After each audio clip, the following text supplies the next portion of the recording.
రాష్ట్ర వ్యాప్తంగా సంచలనం సృష్టించిన మాజీ ఎంపీ సిరిసిల్ల రాజయ్య ఇంట్లో జరిగిన సజీవ దహనం కేసులో 4వ వ్యక్తి గురించి పోలీసులు ముమ్మరంగా గాలిస్తున్నారు. సారిక, ఆమె 3 పిల్లలు అగ్నికి ఆహుతైన కేసులో వరకట్న వేధింపులు, ఆత్మహత్యకు ప్రేరేపించిన కారణాలపై సిరిసిల్ల రాజయ్య, ఆయన భార్య మాధవి, కొడుకు అనిల్లపై కేసులు నమోదు చేశారు. వీరితో పాటు గురువారం రోజు సిరిసిల్ల రాజయ్య కుమారుడు అనిల్ రెండో భార్య సనాపైన పోలీసులు కేసు నమోదు చేశారు. సనాతో కలిసి అనిల్ వైజాగ్లో నివాసముంటున్నారు.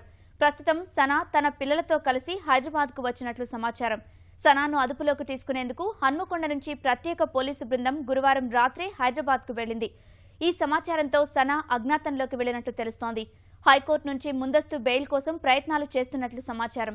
వరంగల్ కేంద్ర కారాగారంలో ఉన్న సారిక మామ రాజయ్య, భర్త అనిల్, అత్త మాధవిలకు జైలు అధికారులు ఖైదీ నెంబర్లు కేటాయించారు.